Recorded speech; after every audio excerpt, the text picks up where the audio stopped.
Hi, my name is Alex. I'm a photographer as well. Today I'm going to review on the Nanlite Pico, a very lightweight light for photography as well as videography. So thanks to Nanlite for sending me this light. And as usual, as with many of my reviews, I will always be speaking my mind in terms of the strengths as well as possibly the weaknesses of this gadget. It's also important for me to also point out who is this light suitable for, right? So stay tuned.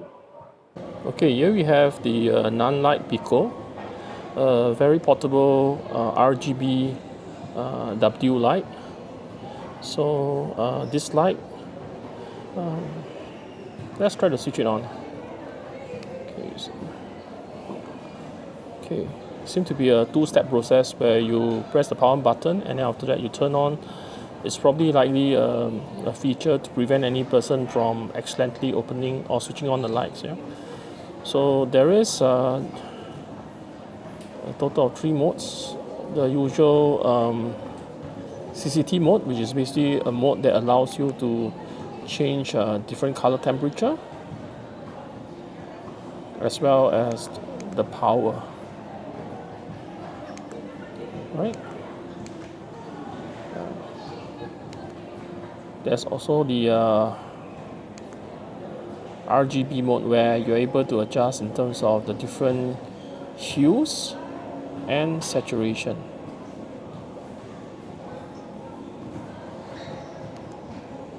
There's also the special mode, right, where there is, I believe, 14 different effects that you can choose from.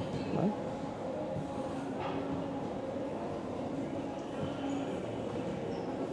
And all these effects are actually able to control via the handphone. What I think is unique about this light is in terms of its ability in the CCT mode to be able to make adjustment for the magenta and green. So let's see. Let's try to go into the CCT mode. Right, in this mode itself. Let's say, for example, you're trying to get a certain color temperature, let's say a warmer temperature at about, let's say, 2007, or even the maximum, I believe, is 7005, right? So there are instances where you may want to make some compensation to the color, right? It can be due to a couple of reasons. So when you do this, you see, you make some adjustments. It's probably less obvious when the light is warm. Let me try to change it to cooler light, right? So this is when the light does not have any adjustment.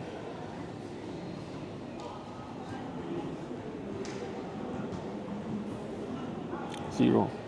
That's how it goes, right? So if this light is shifting a little bit to the green side, you may want to adjust with the magenta, right? So you probably adjust a little bit this way.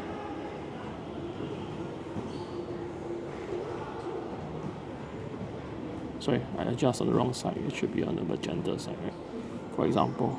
And sometimes you may want to do this because for the light, when it is at a cooler temperature, it tends to, for some of the lower quality lights or due to the deterioration of the LED, you tend to shift a little bit to the green side. So it's helpful in a sense to adjust and compensate for the color temperature.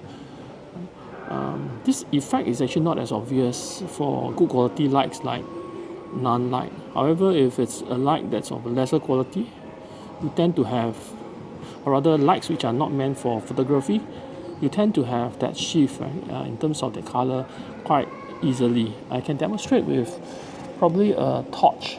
Let me see if I can find my torch. Just hang on. Okay, let's just say that I have a torch, right? This torch is a wonderful torch on its own because of the power that you have, right? But while this torch is powerful, let me just switch off this and to show you what I mean. Sometimes you do have a little bit of that cast. In this case, it's a bit of that greenish cast, right? So when you shine on the hands itself, your hand will tend to have that greenish tone. The reason for some of these color casts has a lot to do with the deterioration in the LED or the manufacturing processes, right? So the good thing about photography lights, generally you won't have this kind of problem. But in the event that you do have this kind of problem, or if you use this light over a longer period of time, where you will need to sort of, when you start to have all this kind of different color shift happening, you can extend the longevity of light by doing compensation, right? So let's just say in this case itself, this case is actually pretty decent. Just look at my hands, it's actually, phone is pretty decent, right? So, but let's just say that it is shifting a little bit and you may want to compensate for it, right? So that's where your this compensation coming very handy. This, I guess, is something that I find unique about this light. The rest of the other features in terms of, let's say, the hue and color saturation, I guess good thing about this light is really the quality of light that comes out from this is beautiful. You see that consistency, you see you don't really have some funny or ugly color cast that comes out of this light itself, right? And in terms of the battery life, I believe this light is rated for 1.5 hours to about 6 hours, right? And it's interesting in the sense that this light actually have that sort of duration or how long does it last indicator in here, instead of showing some percentages that probably is not as useful.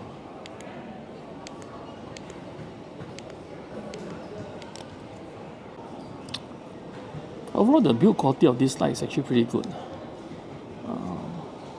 It comes with a yoke that allows you to adjust different angle.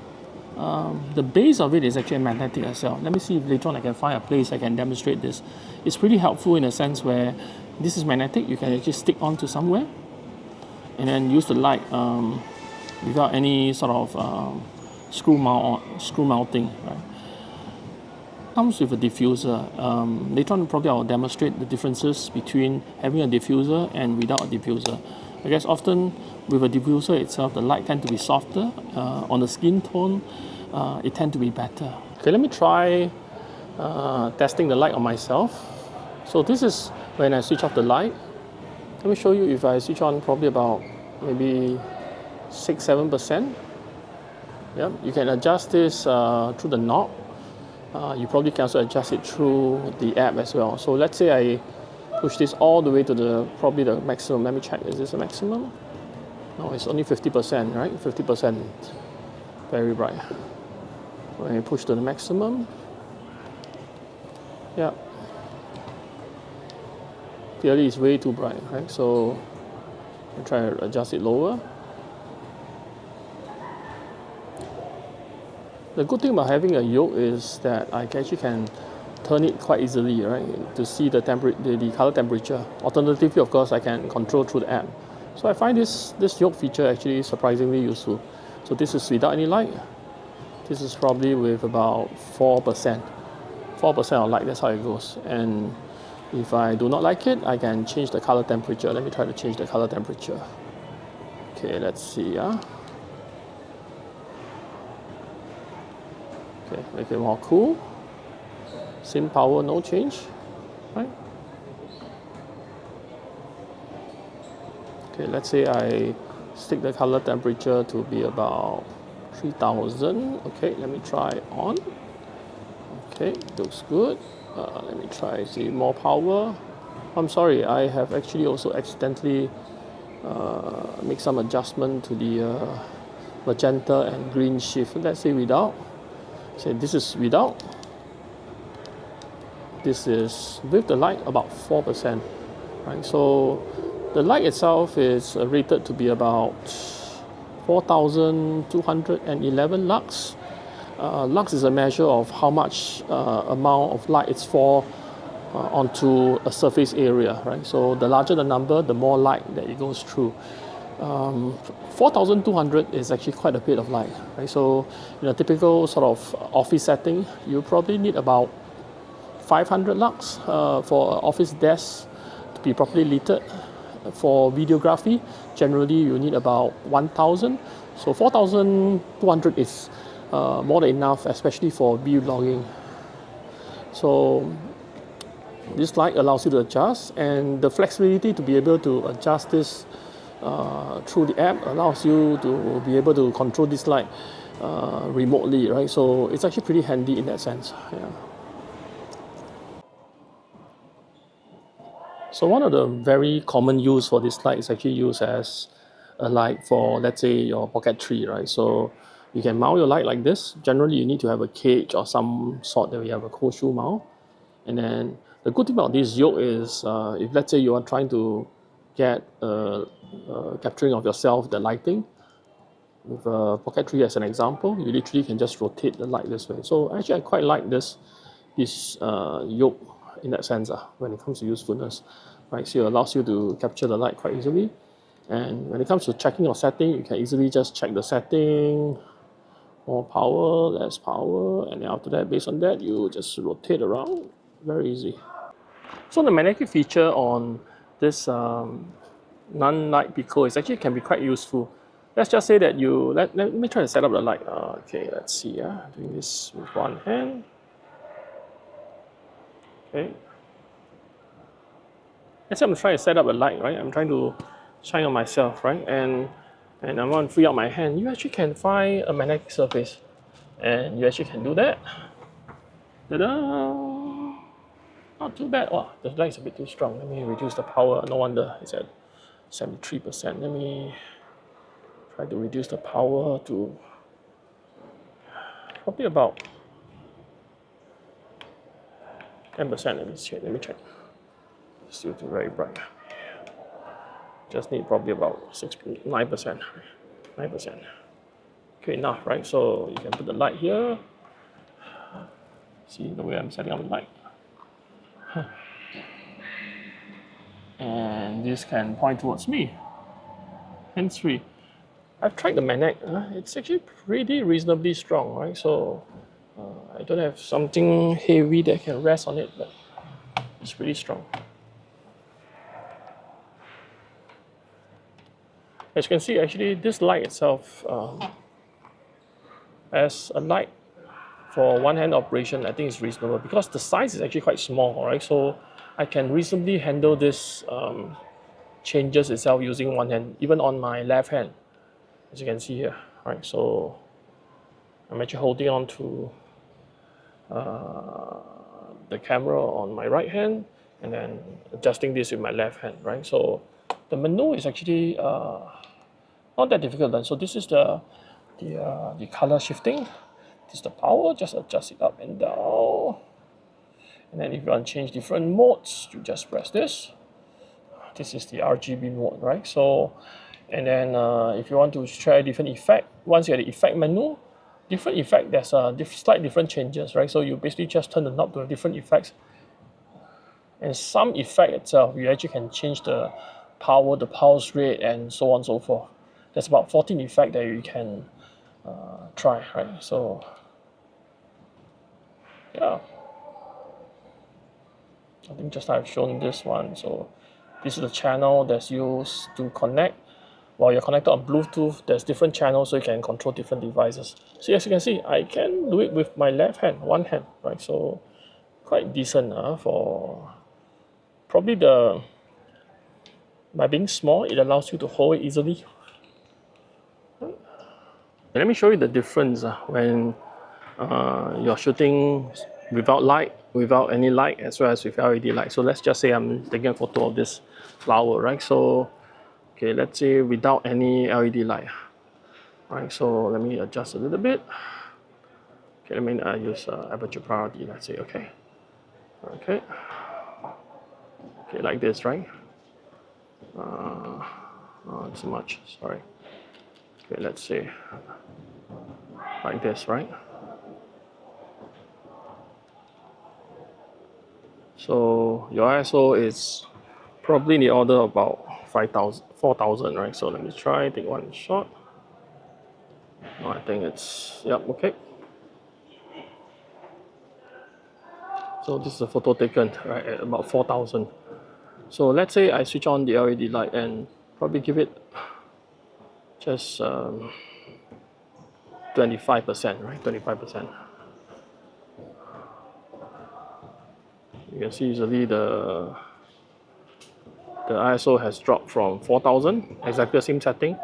It has dropped to 2005, right? So if I were to increase further, let's say I increase it to, let's just say it was huge, right? So let's say 45, 75%, right? So you can see clearly the ISO has dropped to probably in the order of about 1200, right? So the reason why we want to have, oh, it's not focused correctly. Let me try again.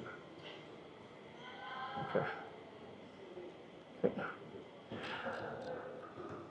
The reason why we want to shoot at a lower ISO is simply because at a lower ISO, you tend to have better dynamic range. You tend to have less noise, right? So by having a little light like this, you're able to sort of achieve better performances. And there are some instances where, given that this is going to be a light where you actually can change the color temperature. So let's say this photo is probably not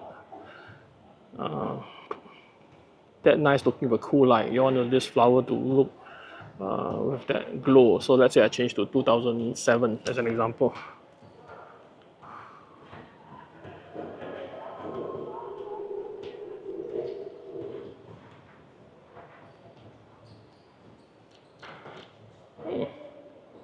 It's quite a different feel, right? In terms of having one with a warm light versus one with a cool light.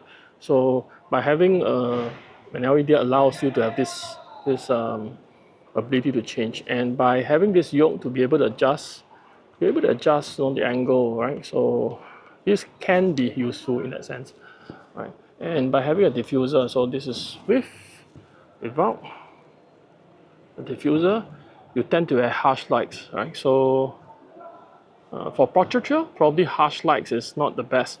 But sometimes for macro or for form flowers, sometimes without a diffuser, sometimes, right? Not all the time. Sometimes can be better. Depends on what you're trying to achieve. By having a diffuser, you have a softer light, right? What you mean by a softer light means that from the bright to the dark, the transition itself will be smoother, right? So this is something worth exploring. So a little light like this can sometimes be very handy. The light might have helped. Probably on the screen you won't see as bad the image, simply because I'm using a DJI Action 5 Pro. So generally some of these modern action cameras are actually pretty darn good for low light. So, but having said that, see, when the area is dark, the image quality will not be as good as when the light is good, right? So when you have a little light like this, let's just say that this is before, okay? See before, right? So let's just say that I try to switch on the light just a little bit, not a lot, just 25%. Can you see a little difference? Imagine if I switch it on to 100%. Yeah, much brighter. Maybe I'll demonstrate through a photo that's being taken. So let's just say that okay, let me see if you can see my screen. Yeah, okay, now if let's say I were to I use a shutter priority just for ease of control, right? Okay. Hell, even I shoot a shutter speed of 1/10, the noise, the ISO is 12,800. Huge, right? So the image will tend to be a little bit more noisy, right? So sometimes you just need to have a little bit of light. Okay, I just open to let's just say 50%, right? This is quite a dark place, 50%. Can you see the ISO has dropped to about 5,000, right? A photo taken at ISO 5,000 versus 12,800. Clearly the one at 5,000 would have more dynamic range. Generally it tends to have less noise, simply because when you're shooting a high ISO, there is not enough light and therefore not enough information. So you start to display some form of noise. Of course, some modern cameras tend to handle much better for noise performances, but as a rule of thumb, we try to shoot lower ISO as much as possible. So a light like this can be pretty handy.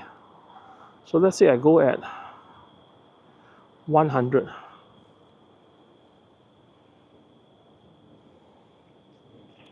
So did you notice that the light tend to be bright in the near area than the far area? So this is actually a characteristic of LED light. So LED light the power tend to drop significantly with distance. It's known as the inverse square law, as they call it. So having said that, you should be very mindful. So when using LED light as a vlogging camera with close distance, right? So it's actually pretty good. But when it comes to longer distance, you will need more power.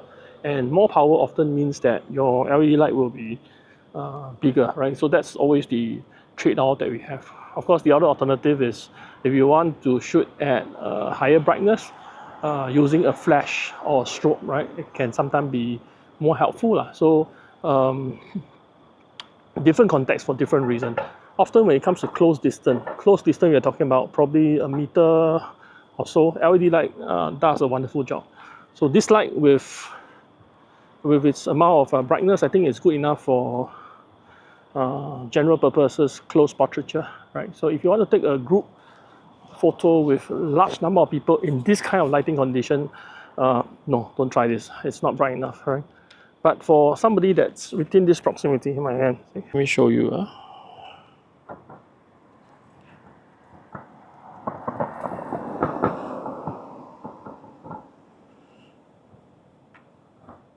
Okay, something unique about this light is that you actually can control this light using your phone. Yes, let me try to connect to this phone. Okay, let me see if it's connected. We connect. Make sure that the channel is set correctly. I believe I already set at channel 6, right? So once it's connected, let me see here. You actually can control the power remotely, you see. I think the fun part would be the different special effect, right? Let's say the candle mode, the paparazzi mode. I find it's clearer to see some of these effects via the phone, right? So flash phone. And in some instances, you want to create this kind of mode while having it mounted somewhere, right? So because this base is magnetic, so you actually can mount it somewhere. Let me show you how I can mount it somewhere, right? Like this. And then based on that, you can adjust, right? So, okay, let me see. Okay, go back. Okay, go back. And then go back to CCT, and then go back to the normal. Let's say I want to go for a warm temperature, right? You see? A warm mode. Let's see, yeah, a warm light. Okay, let me try to show this on myself, right? Okay, let's see. Okay, let's see this. Even though this is actually the magnet is actually quite strong, so even on a circular surface it works. So, but ideally, of course, try to mount this on a flat surface, right? So with a bit of light, you see, this is how I look with the light. This is how I look without the light, right? Really, with the light, actually, it's the shadow is actually not as ugly, right? So I think this is a bit too strong. So let me change. And again, let me show you how I do it with one hand.